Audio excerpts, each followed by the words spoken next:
All right. Self-doubt, insecurity, imposter syndrome, fear, all of these feelings are totally normal, right? Because we've all felt them. They are things that are with us. And they can totally get in the way of you turning your expertise and your experience into a business, right? And a business that is going to allow you to change your life, a business that will bring you more independence and more money and more impact. So today we're going to talk about how do you work through those mindset blocks and the social conditioning that impact your confidence, your ability to focus, and your ability to launch a successful business. So welcome back to Launch Your Business Live, where we make launching your business clear, simple, and successful so you can start transforming the lives of your clients and generating more money and independence so you can transform your own life. So I am Maryann Lombardi. I am the founder and CEO of Maryann Lombardi Coaching. I am an author and a single parent of the coolest teenager on the planet. And I've been helping entrepreneurs thrive for 20 plus years, and I am here ready to do the same for you. We are on week 2 of the 6 steps to launch. So thank you for being with us. Last week, we talked about how to find your big business idea if you don't have one already, right? And if you missed it, DM me. I'll send you the link and you can watch it. The replay. Yeah, replays are awesome. So, and if you join us next week, we're same time, same place, that whole thing. We are going to be covering how you build an irresistible offer, because your offer is the thing that really attracts that client, right? And you want something that they know, they need, and they want. So we're going to talk about how you do just that. So let's get started and talk about your mind, because we got to get your mind right. All right. So you want to start a business. Maybe you were tired of working for other people or sacrificing your life to the altar of your work. We've all done that. I did that. Or you just want more independence and make more money. Whatever your reason is, that's awesome. I'm here for it. So, but let's be honest, right? Doing big things is hard, but doing nothing is worse, right? Your new life and your new business, your new independence, all of that is on the other side of doing those hard things, right? To reach the wealth, to reach the independence, to reach the opportunity that you were looking for, you have to accept the challenge. But our mind, can resist, right? That resistance is real, and it comes from a very honest place. For one thing, in our DNA, right? Like, it comes from our DNA. It is programmed to resist the unknown, to fear the dark corners, to avoid adventure out in the wild, because when we did these things, like way back in the day, we got eaten by a lion. And people don't want to get eaten by a lion. So that's in our DNA. And additionally, there are historic and cultural and social systems at play that have been built to keep women, non-binary, and other marginalized communities from branching out on their own.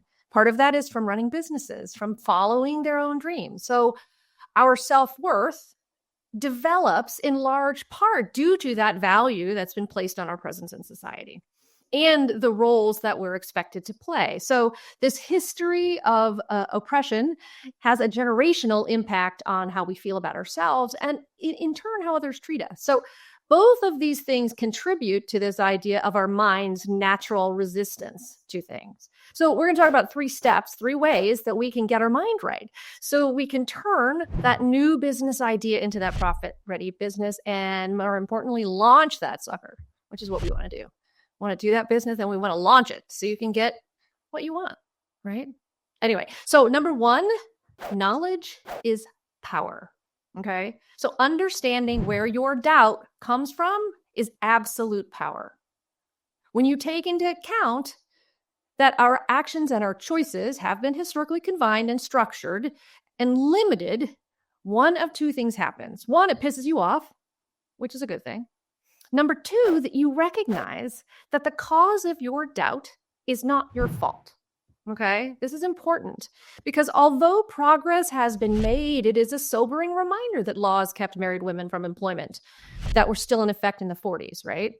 Equal Credit Act wasn't passed till 1974. That meant that women, like my mom, couldn't have taken out a business loan without a dude co-signing it, okay? That was in our, my mother's lifetime, right? The racial wealth gap and dismal funding for Black women entrepreneurs continues to get in the way of women of color's ability to grow their businesses and, by extension, pass down wealth to their families. And if you think about 2021, it surpassed 2015 as the worst year for anti-LGBTQ legislation, right? Now, I don't say this I say this for a lot of reasons, but the main point is context, right? It is important to understand the context, because when you spend your day to day in an environment or with people that overtly or inadvertently, consciously or subconsciously, push back against your dreams, bump up against your goals, even are bothered by your presence, it has a deep impact. Okay. So it is not your fault if you had a bad week of negative self-talk. This is my point, right? It's not your fault when you struggle with self-limiting beliefs, because it is perfectly understandable. You are going to have the choice to deal with them and move through them and address them. But the fact that they're there, you didn't necessarily do anything to cause them. And it's important for you to understand that, because when you understand that you didn't cause that problem, you don't waste time beating yourself up for the problem existing in the first place. So knowledge is power. Number 2, as a modern day prophet, Justin Timberlake, has told us, you can't stop the feeling. So just dance, right? Your doubts, your insecurities are going to ebb and flow as you work through them. But fighting them, yelling at them, berating yourself for having them is not helpful. It is actually harmful. So you can't stop the feeling. The feelings are there. They exist. The goal isn't to completely excise doubt, right? Like to stop it or to get rid of the insecurity completely, like it never pops up. The goal is to learn how to live your life, to take action despite those feelings, right? Because, again, feeling doubt is perfectly normal.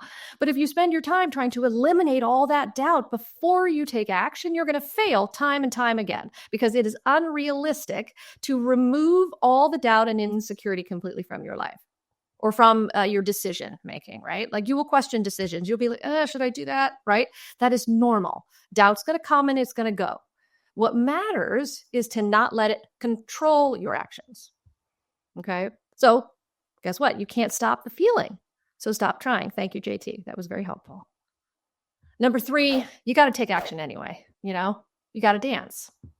Because once you know where your doubt comes from and you stop focusing on trying to erase your self-limiting beliefs and doubts, it is time to take action. It's time to do something. So when you start taking action, an amazing thing happens. You discover that confidence and clarity is going to follow the actions you take, not the other way around. Because the common approach to building confidence suggests that we have to believe in ourselves in order to have confidence, to get confidence, to be confident.